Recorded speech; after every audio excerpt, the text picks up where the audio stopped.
தேதியில் தமிழ்நாடு சட்டமன்ற தேர்தல் இருக்கக்கூடிய பிரதான அரசியல் கட்சிகள் பிரதிநிதிகள் நம்மோடு அவர்கள் அளித்திருக்கக்கூடிய தேர்தல் வாக்குறுதிகள், கூட்டணியினுடைய பலம் பலவீனங்கள் உள்ளிட்ட பல்வேறு விஷயங்கள் குறித்து பேசியிருக்கிறார்கள். விருந்தினர் அனைவரையும் வரவேற்கிறேன். திரு நாராயண், உங்கள்கிட்ட தொடங்கணும் அப்படின்னு நினைக்கிறேன். இதை 3 வகையாக இதை நம்ம கேட்டகரி பண்றோம். My leader, my electoral promises and alliance strength. இந்த 3 வகையில் பார்க்கும்போது அதிமுக பாஜக கூட்டணியினுடைய பலம் பலவீனங்களாக எதை பார்க்கிறீர்கள்? சட்டம் ஒழுங்கை நாங்கள் நிலைநாட்டுவோம். அதே போல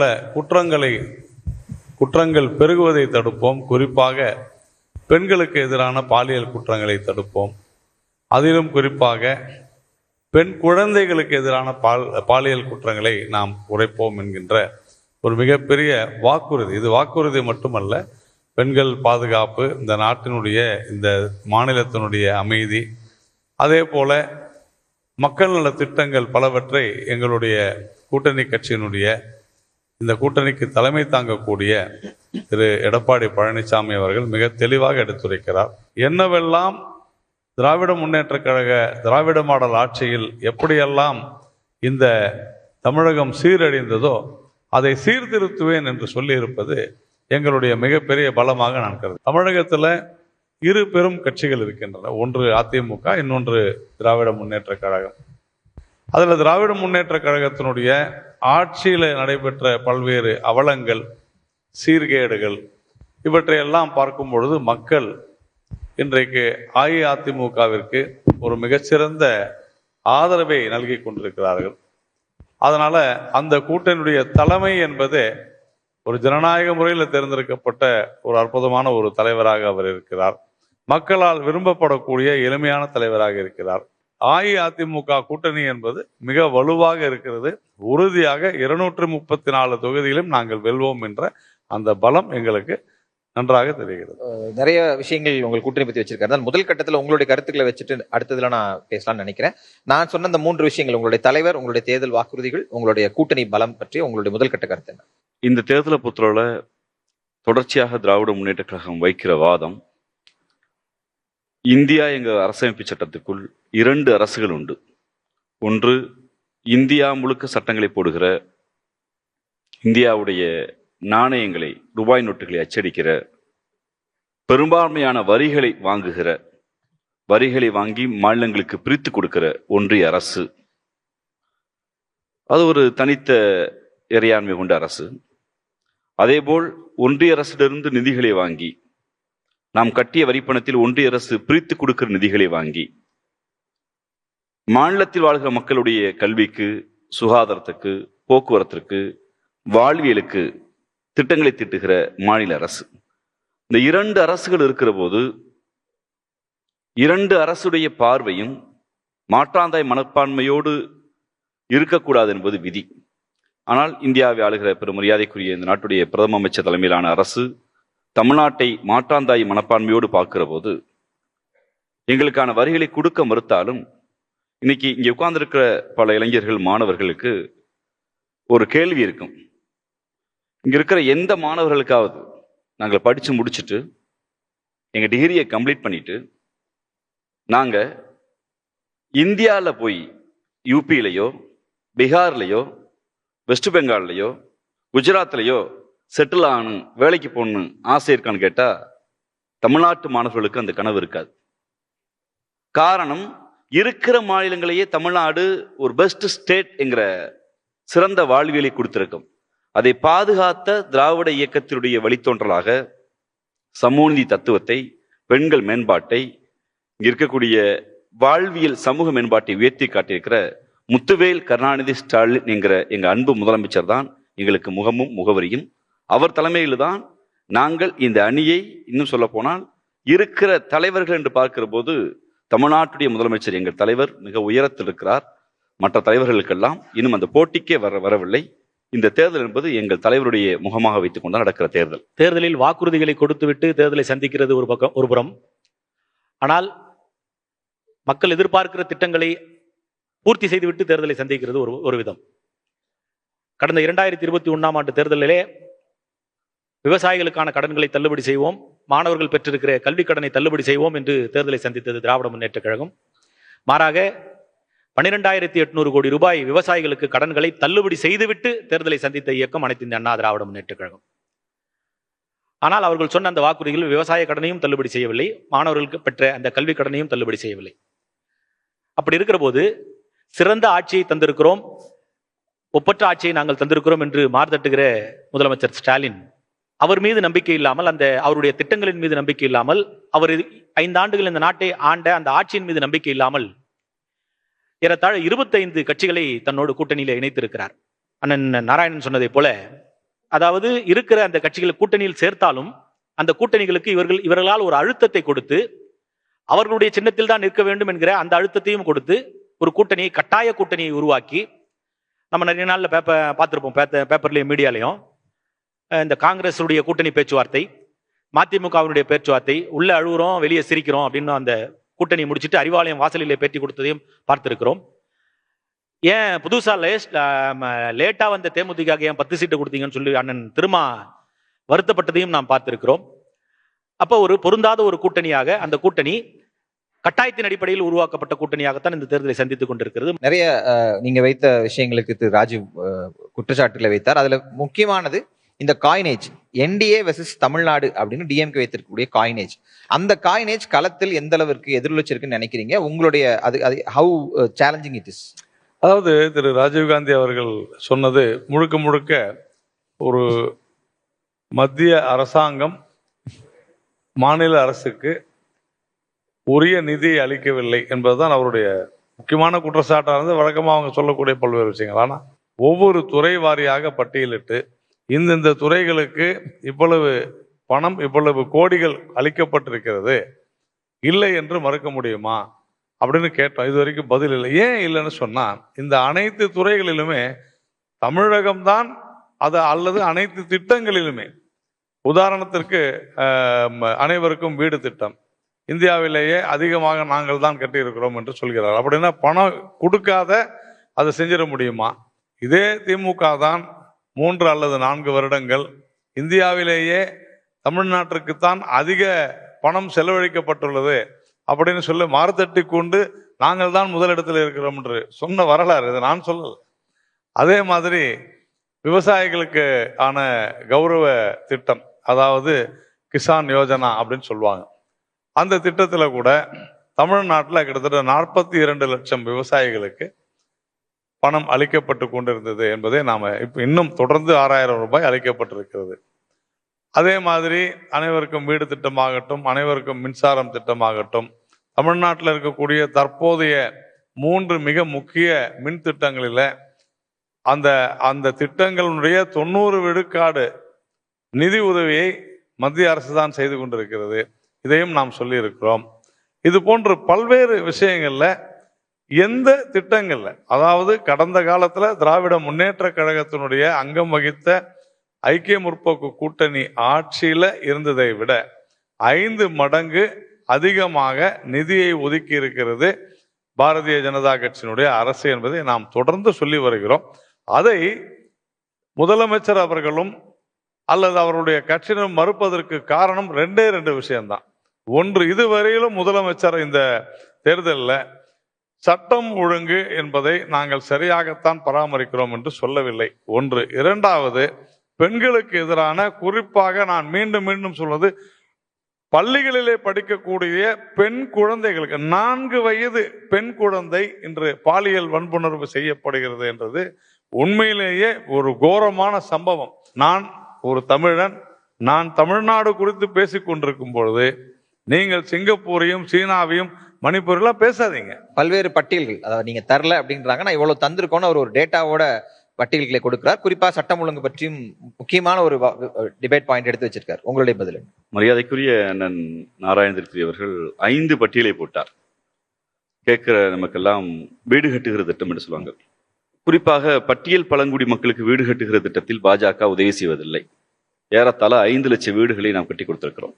பொருளாதாரத்தில் பின்தங்கிய மக்களுக்கான வீடு கட்டு திட்டத்தில் பாஜக அங்க வைக்கிற ஒன்றிய அரசு சம பங்கு வைக்கிறது. அதில் தமிழ்நாடு அரசு கட்டி முடித்தவுடன் நகர் மேம்பாட்டுக்கு கொடுக்க வேண்டிய 2000 கோடி நிதியை ஏன் கொடுக்கலன்னு கேட்கிறோம். இங்க இருக்கக்கூடிய விவசாயிகள் குறித்து பேசினார். விவசாயிகள் காப்பீட்டு திட்டம் இந்தியாவிலேயே அதிகம் சரியாக நடைமுறைப்படுத்தப்பட்ட மாநிலம் தமிழ்நாடு. அதுல எங்கள் பங்கு 50 விழுக்காடு இருந்ததை, மாநில அரசு பங்கு 50 விழுக்காடு இருந்ததை நீங்க 80 விழுக்காடு கொடுக்கணும்னு மாத்துறீங்க. அதுக்கான நிதி எங்கன்னு கேட்டோம். இது ஒரு பக்கம். கோவைங்கிற ஊர், இந்த ஊர் தென்னிந்தியாவின் மான்செஸ்டர்.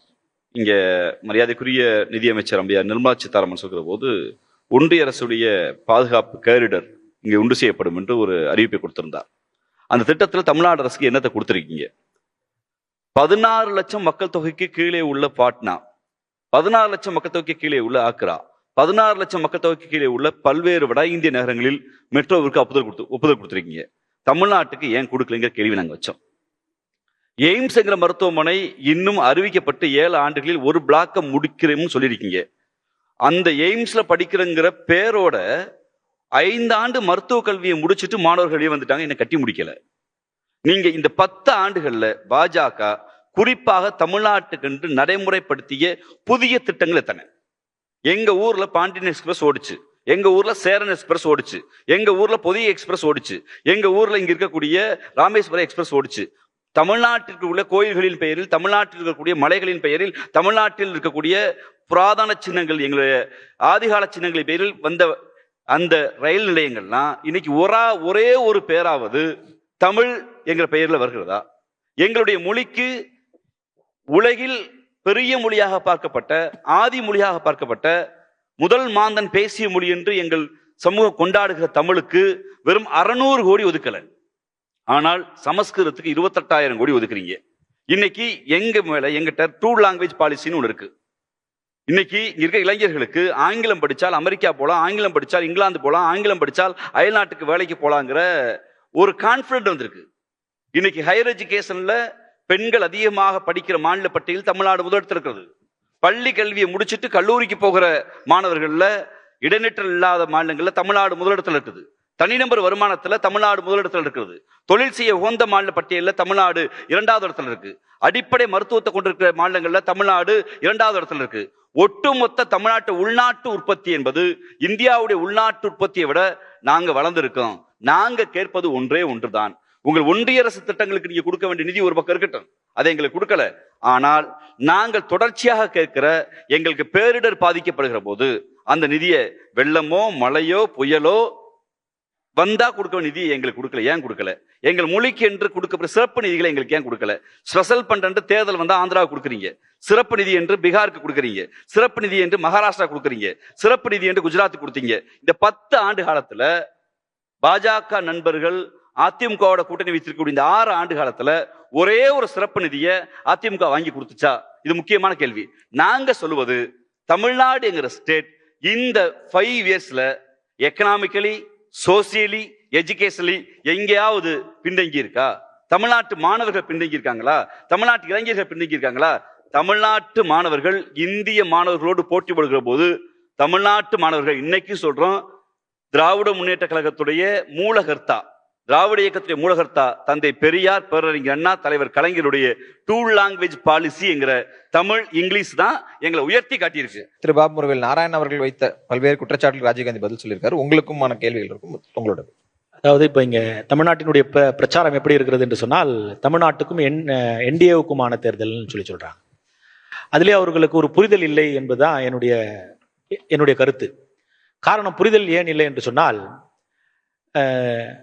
ஒரு பெரிய அண்ணன் மனப்பான்மையோடு பேசுகிற பேச்சாகத்தான் அதை நம்ம பார்க்கணும்.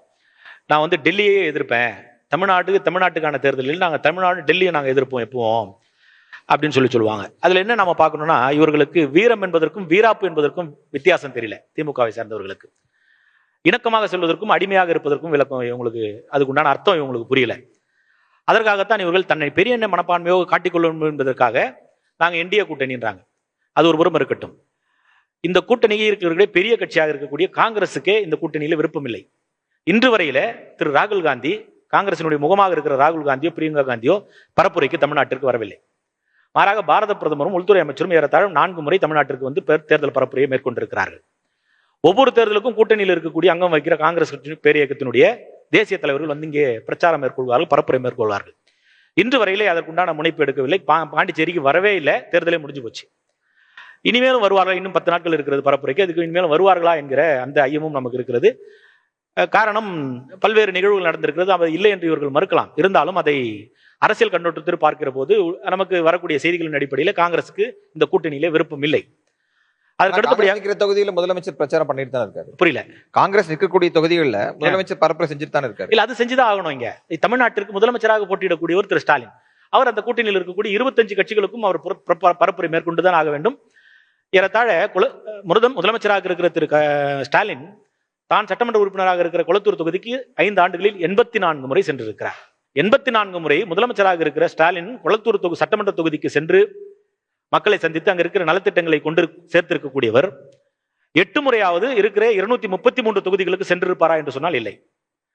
தேர்தல் வருகிற போது தந்தையும் மகனும் தேர்தல் வருகிற போது 234 தொகுதிகளுக்கும் பரப்புரைக்கு செல்வார்கள். அது போய்தான் ஆகணும், வேற வழி இல்லை. ஆனால் முதலமைச்சராக இருக்கிற நீங்கள் எல்லா தொகுதிக்கும் ஒரே மாதிரியான கண்ணோட்டத்தில் நீங்கள் இருக்கிறீர்களா என்று சொன்னால் அது மாறுபட்ட கண்ணோட்டத்தோடு இருக்கிறது. அதனுடைய விளைவுதான் கடந்த 2021 சட்டமன்ற தேர்தலிலே இந்த கோயம்புத்தூர் மாவட்டத்தில் இருக்கிற 10 தொகுதியும் அனைத்து அண்ணா திராவிட. அதே ரிசல்ட் தான் இப்பயும். நீங்க எங்கேயாவது உங்க தாய் தந்தையரிடம் கேளுங்க, முன்னாள் முதல்வர் செல்வி ஜெயலலிதா அவர்கள் எத்தனை முறை தமிழ்நாட்டு வீதிகளுக்கு வந்திருக்கிறார், எத்தனை முறை வெள்ளங்களை பார்வையிட்டிருக்கிறார். ஒண்ணு பாராட்டணும் அண்ணனை, என்னுடைய வழக்கறிஞர், மூத்த வழக்கறிஞர் அண்ணன் பாராட்டணும். ஒரு முதலமைச்சராக இருந்து கொண்டு கூட தமிழ்நாட்டுடைய முதலமைச்சர் தன்னை தேர்ந்தெடுத்த தொகுதி மக்களுக்கு 86 முறை போயிருக்கிறார் என்கிற புள்ளி விவரத்தை மக்களுக்கு சொல்லியிருக்கீங்க. மகிழ்ச்சி. என்ன நான் அந்த ஒப்பீட்டுக்காக சொல்ல வர்றேன். திராவிட முன்னேற்ற கழகத்திற்கு கூடிய ஒரு பெரும் குறையை இதுதான் நான் பாக்குறேன். நான் செய்யல, நீ செஞ்சியா? 2021 இல்லை 2016 இல்லை 2019 பொது தேர்தலில் கூட நாங்கள் இந்த குறையெல்லாம் எங்களிடத்தில் இருக்கிறது என்பதற்காகத்தான் ஆட்சி அதிகாரத்தை உங்களிடத்திலே கொடுத்திருக்கிறார்கள். 2020 சரி நாங்க போல, எல்லா தொகுதிக்கும் நாங்க போல பார்க்கலன்றா 21 உங்களிடத்திலே கொடுத்திருக்கிறோம். ஆனால் குளத்தூருக்கு 84 முறை சென்ற முதலமைச்சர் எல்லா தொகுதிகளுக்கும் ஒரே மாதிரி கண்ணோட்டத்தோடு பார்த்திருக்கிறார்களா இல்லையா என்பது என்னுடைய கருத்து. பெண்களுடைய கல்வி படிக்கிற சதமானம் அதிகமாக இருக்கிறது என்று தம்பி சொல்றாரு. 2021 அனைத்து இந்திய அண்ணா திராவிட முன்னேற்ற கழகம் ஆட்சி கட்டிலில் இருந்து இறங்குகிற போது உயர்கல்வி படிக்கிற மாணவர்களுடைய எண்ணிக்கை 51.67%. கடந்த மாதம் நம்முடைய நிதியமைச்சர் சட்டமன்றத்தில் தாக்கல் செய்த இடைக்கால நிதிநிலை அறிக்கையிலே உயர்கல்வி படிக்கிற மாணவர்களுடைய எண்ணிக்கை சதமானம் 47.4. 5% குறைத்திருப்பதுதான் இவர்கள் உயர்நிலை படிப்பை, முதுகுநிலை படிப்பை, கல்லூரி படிப்பை உயர்த்திருப்பதற்கு. ஆனால் இன்றைக்கு அதை குறைந்திருக்கிறது. அதற்கான காரணம், நீங்க 1000 ரூபாய் கொடுக்குறீங்க, மாணவர்களுக்கு கொடுக்குறீங்க, மாணவிகளுக்கு கொடுக்குறீங்க. ஆனால் அதையெல்லாம் கொடுக்காத போதும் கல்வியை, தரமான கல்வியை கொடுத்து உயர்கல்வியுடைய எண்ணிக்கை உயர்த்தியிருந்த அரசாங்கம். ஆனால் இதை கொடுத்தும் ஏன் உயர்கல்வியுடைய எண்ணிக்கை குறைந்திருக்கிறது என்பது உங்களுடைய மாணவ செல்வங்களுடைய பார்வை. அந்த கட்சி பார்வை இல்லாத என்னுடைய பார்வையை நான் முன்வைக்க விரும்புறேன். இப்ப தேர்தல் அறிக்கைகளை நான் 2யுமே படிச்சேன். இப்ப அதிமுக தேர்தல் அறிக்கையில எதுவுமே நல்லது இல்லைன்னு நல்லா சொல்ல முடியாது, அதுல நல்லதும் இருக்கு. இப்ப நான் ரசிச்ச விஷயங்களும் உண்டு. அதுல துப்புரவு பணியாளர்களுக்கு ரோபோட்டிக்ஸ் மூலமா பண்ணணும் அப்படிங்கிறத எழுதியிருந்தாங்க. காவலர்களுக்கு வாரம் ஒரு முறை விடுப்பு எடுக்கிற மாதிரி நாங்க சுற்றுலா பண்ணோம். இந்த மாதிரியான சில நல்ல விஷயங்களும் இருக்குதான். ஆனா ஒட்டுமொத்தமா படிச்சு பார்க்கும்போது எனக்கு ரொம்ப பிடிச்சது திமுகவோட தேர்தல் அறிக்கை தான். அது காரணம் 3. 1, அது ரொம்ப ஃபியூச்சரிஸ்டிக்கா இருக்குது. அதாவது ஏஐ அப்படிங்கிறதுக்கு ஒரு தனி தலைப்பே கொடுத்துருக்காங்க. தகவல் தொடர்பு பத்தி நிறைய பேசியிருக்காங்க. இதெல்லாம் நடந்தது. 2வது, இப்ப எல்லா தேர்தல் அறிக்கையிலையுமே ஒரு அரித்மேட்டிக் இருக்கும். அதாவது ஓட் பேங்கை ப்ளீஸ் பண்றதுக்காக சில பாயிண்ட்ஸ் போடுவாங்க. அந்த பாயிண்ட்ஸையும் தாண்டி சமூக அக்கறையா அந்த தேர்தல் அறிக்கையில நான் பார்த்தேன். 3வது பாயிண்ட் என்னன்னா, அந்த மக்களை ஒரு தாயன்போட பார்க்கக்கூடிய சில விஷயங்கள் அங்க இருக்கு. பெண்களுக்கு அவங்க காட்டக்கூடிய ஒரு அக்கறை, இதுக்கு முன்னாடி நடந்த ஆட்சியிலையுமே அவங்க பெண்களுக்கு மிக முக்கியமான முக்கியத்துவம் கொடுத்தாங்க. அதுக்கு தேர்தல் அரசியல் மட்டுமே காரணம்னு நான் நினைக்கல. மாணவ செல்வங்களை ஒன்றுதான் பார்க்கணும். தமிழ்நாடு இந்த அளவு வளர்ந்துருக்குன்னா எல்லா மொழி பேசுகிற மக்களையும், எல்லா கடவுளையும் கும்பிடுகிற மக்களும் ஒன்னா இருக்கோம்னா இங்க கும்பல் படுகொலைகள் இல்லை. இங்க சட்ட ஒழுங்கு, எனக்கு நான் ஒரு தனி மனிதருக்கு, எனக்கு அண்ணனுக்கு இந்த மேடையில பிரச்சனைனா 2 பேரும் அடிச்சுக்கிட்டோம்னா இதுக்கு போலீஸ் தலையிட முடியாது. ஆனால் வெளியே போய் ஏன் சாதிக்காரன் அவர் சாதிக்காரன் ஒன்னா அடிச்சுக்கிட்டாங்கன்னா அது பொது ஒழுங்கு லா அண்ட் ஆர்டரா போயிடும். கம்பாரிசன் நார்த்தை விட, வட மாநிலங்களை விட தமிழ்நாடு நீங்க வளர்ந்திருக்கிறா. திராவிட முன்னேற்ற கழகம் போட்டிருக்கிற விதை, முத்துவேல் கருணாநிதி ஸ்டாலின் அன்பு முதலமைச்சர் மீண்டும் திராவிட மாடல் 2.1 சொல்லியிருக்காரு. இதில் மகளிர் மேம்பாடு, இளைஞர் மேம்பாட்டுக்கான முக்கியமானதா இருக்கு. இந்த தமிழ்நாடு இந்த அளவுக்கு மேம்பட்டு இருக்கிறது மற்ற மாநிலங்களை காட்டிலும் என்று சொன்னால் அதற்கு மிகப்பெரிய காரணம் இருவரும் திராவிட கட்சிகள் தான். அதுல மாற்று கருத்து யாருக்குமே சொல்ல முடியாது. கூடுதலாக அனைத்து இந்த அண்ணா திராவிட முன்னேற்ற கழகம் பங்காற்றி இருக்கிறது என்று நான் சொல்கிறேன். அதை தாண்டி என் அன்புக்குரிய ஜென்சி செல்வங்களே, நீங்கள் வாக்களிக்கிறது என்பது கவர்ச்சியை பார்த்து நீங்கள் வாக்களிக்க கூடாது. நம்முடைய சரியில்லாததை சரி செய்வதற்குண்டான முயற்சியை நீங்கள் முன்னெடுங்கள். அது உங்களையும் மேம்படுத்தும், இந்த நாட்டையும் மேம்படுத்தும். எனவே உங்களுடைய வாக்கு நியாயமானதும் நேர்மையானதாகவும் இருக்கட்டும் என்று கேட்டு நிறைவு செய்ய. நன்றி. நிகழ்வு கலந்துள்ள மூவருக்கும் நன்றி.